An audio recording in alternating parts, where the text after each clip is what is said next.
Dapatkah orang beribadah tanpa iman kepada Allah? Saya akan berikan beberapa contoh. Melakukan rutinitas agamawi ke gereja setiap hari Minggu sebagai sebuah kewajiban. Udah ke gereja nih gue. Pernahkah Anda merasakan itu? Bahwa ketika hari Minggu belum ke gereja nggak enak. Tapi setelah Anda pulang dari gereja, Anda merasa gue udah ke gereja. Pengikut aliran agama Kristen tidak semuanya pengikut Kristus. Mereka mungkin lahir di keluarga Kristen, dibaptis percik sejak kecil. Menjadi Kristen bukanlah pilihan mereka. Sehingga ketika mereka harus beribadah, mereka melakukannya karena terpaksa. Mendengarkan pun tidak mengerti. Menyanyikan lagu puji-pujian, malas-malasan. Ketika disuruh berdoa pun sekedarnya aja. Ke gereja tapi nggak ngalamin Tuhan. Nyembah Tuhan nggak sungguh-sungguh. Bahkan ada yang udah pelayanan, rajin bahkan, tapi tidak hidup dalam kekudusan. Banyak orang yang kelihatan saleh, tapi mereka melakukannya tanpa iman. Mari kita lihat bagaimana murid-murid Yesus. Dalam Yohanes 6, dengan judul perikop, Yesus memberi makan 5.000 orang. Di ayat ke-5 berkata begini, ketika Yesus memandang sekelilingnya dan melihat bahwa orang banyak berbondong-bondong datang kepadanya, berkatalah ia kepada Filipus, di manakah kita akan membeli roti supaya mereka ini dapat makan? Hal itu dikatakannya untuk mencobai dia, sebab ia sendiri tahu apa yang hendak dilakukannya. Jawab Filipus kepadanya, roti seharga 200 dinar tidak akan cukup untuk mereka ini, sekalipun masing-masing mendapat sepotong kecil saja. Seorang dari murid-muridnya, yaitu Andreas, saudara Simon Petrus, berkata kepadanya, di sini ada seorang anak yang mempunyai 5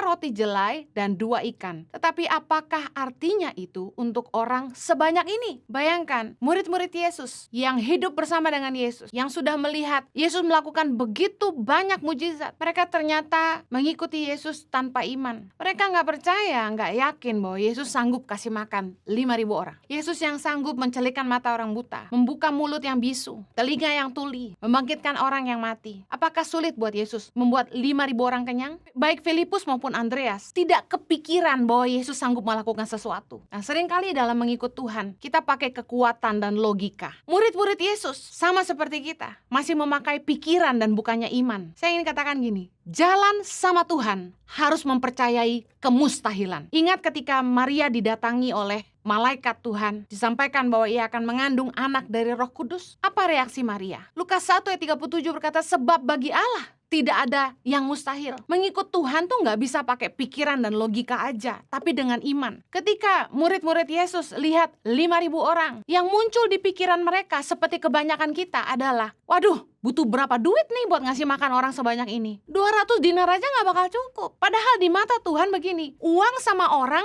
mana lebih penting? Harta atau jiwa yang lebih berharga? Kenyataannya banyak kali dari kita lebih mikirin uang dan aturan di atas belas kasihan. Saya belajar bahwa Yesus melakukan begitu banyak mujizat selalu diawali dari belas kasihan. Bagi Tuhan tidak ada yang mustahil. Jalan sama Tuhan butuh iman. Kita gak bisa selalu pakai pikiran dan logika kita sebagai manusia. Ikut Tuhan harus dengan iman. Kesalehan yang palsu adalah kesalehan tanpa iman. Markus 9, Yesus mengusir roh dari seorang anak yang bisu. Di ayat yang ke-20 dikatakan gini, lalu mereka membawanya kepadanya. Waktu roh itu melihat Yesus, anak itu segera digoncang-goncangnya, dan anak itu terpelanting ke tanah dan terguling-guling, sedang mulutnya berbusa. Lalu Yesus bertanya kepada ayah anak itu, sudah berapa lama ia mengalami ini? Jawabnya, sejak masa kecilnya. Dan seringkali roh itu menyeretnya ke dalam api ataupun ke dalam air untuk membinasakannya. Sebab itu, jika engkau dapat berbuat sesuatu, tolonglah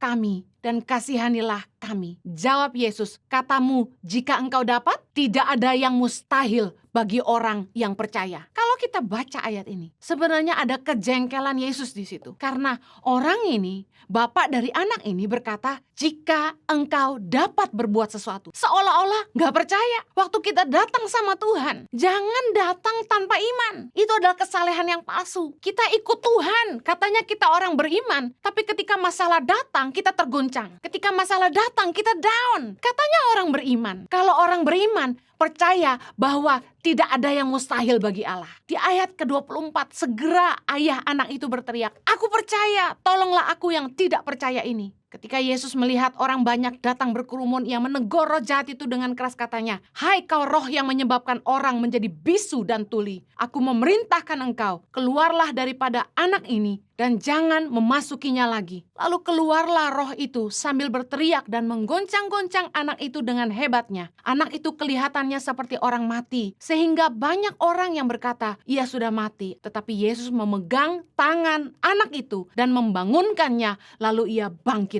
sendiri. Ikut Tuhan itu kita akan ngalamin, kita akan melihat bahwa banyak hal yang mustahil itu mungkin. Apa yang bagi manusia itu mustahil, gak bisa, bagi Tuhan tidak ada yang mustahil.